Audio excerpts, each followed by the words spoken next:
Ah, it's like, where, where am I? Oh, I've got little small children behind me. Golly, bosoms. So I'm on the beach, which most people would probably rather look at the ocean, not Adrian. And I'm working, which I know there's this thought that I don't work, but I actually do work. There's a fellow smoking a cigarette looking at me. And I will have to say, it's kind of hard for me to write and not smoke, just in case anybody was wondering about that scenario. My own children arguing against other people's. So COVID happened, right? Like, how long ago did COVID happen? Has it been 2 years ago? I don't even know. So I haven't gone and spoken anywhere in at least, I think the last time I did was when I did a TEDx talk in Cary at SAS.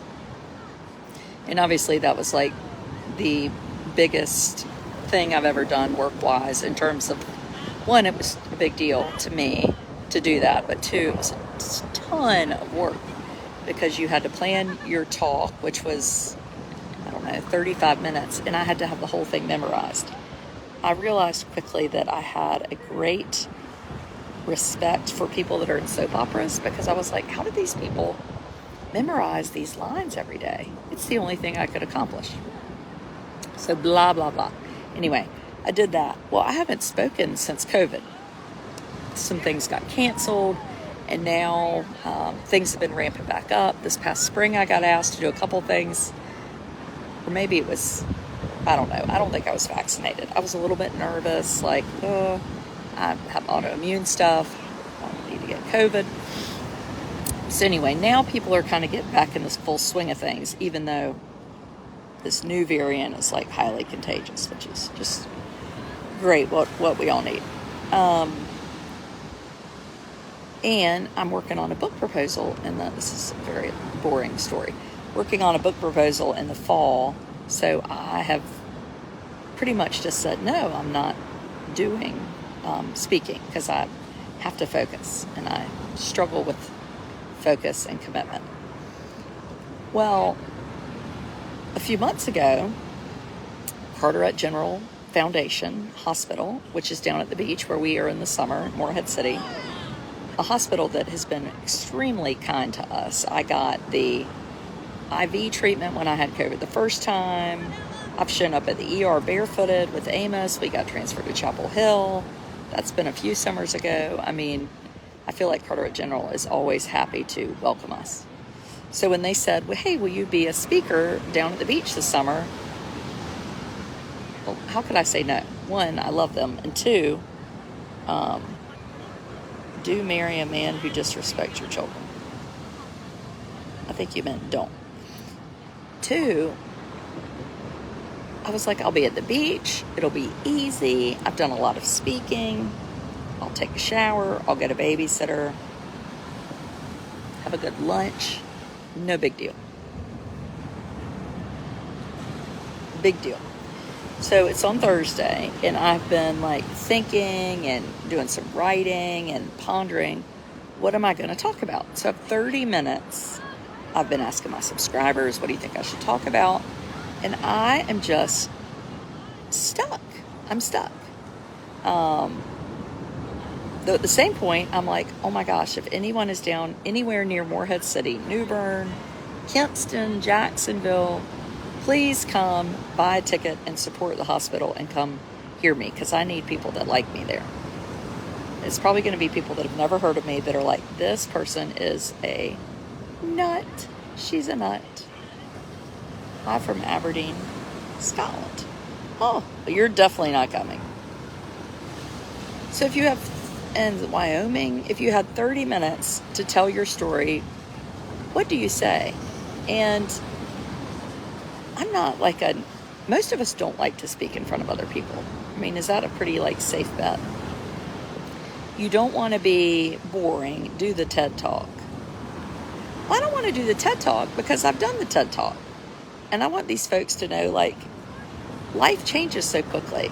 I've been thinking about these words that hit me a lot. Truth, joy, defeat, choice, choose, something about the iPad. Now I live in Richmond. Oh, I am speaking in Richmond this fall. That's the only other thing. You look great, but you're getting too much sun. Oh God, I'm so bossed. Everybody loves to boss me. What word comes to mind? Somebody was like, you should talk about abortion and gun control. I would rather lose a pinky toe than talk about those things. Life with a special needs son, speak about kindness. Hi, Rachel. You are so real. You already have it in your heart. Well, you still have to plan 3 points in a poem. Now, that's good advice. That's very specific. Special needs child during COVID. That might scare people. I don't want it to be like an Adrian pity party. I want it to be funny, but I don't want it to be all fluff and no cream. Choosing to live for today. Talk about that life change. I'm not being a bossy butt. I just care about you. Just kidding. I need a lot more than 30 minutes. Relationship between your children.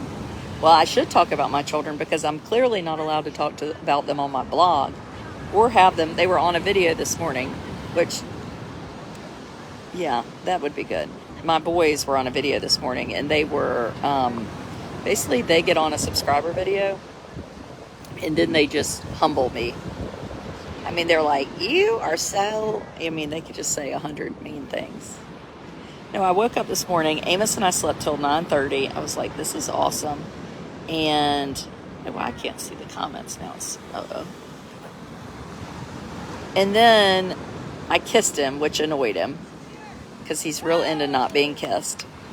And then he pushed the lamp over, not like in a mean way, just sort of a half-hearted shove to let me know he didn't like it.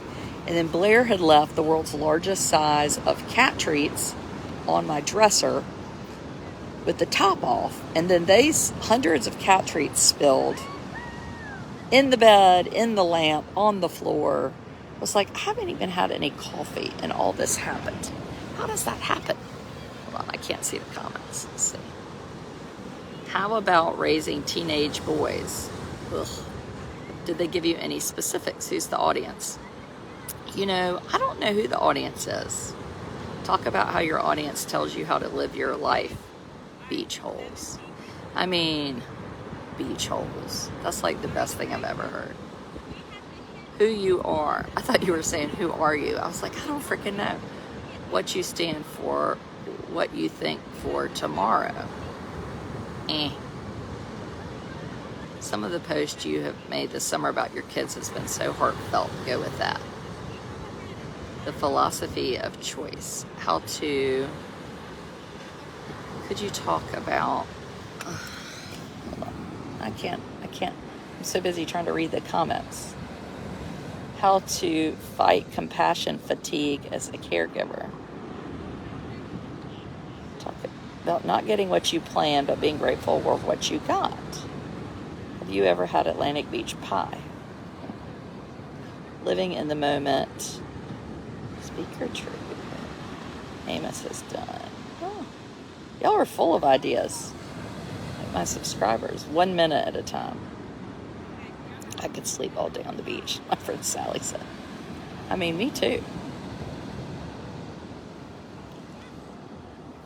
Amos is with the babysitter. They've gone to the playground and to pick up his medicine. And Thomas was teaching Blair how to surf and then gave up. She took the dog in, and I said, come back out and we'll swim. Well, then she was like, I'm going to take a shower. My children love to take showers all throughout the day, which is, they don't get that from me. And now it's just me sitting out here alone on the beach. What about how your husband, your children, having Amos impacted your family? How my husband has impacted my family? Make lemonade. living in the moments, rolling with the punches. Just do you. Wing it. Oh my gosh, I'm not winging it. Winging it is how I ended up weighing 186 pounds.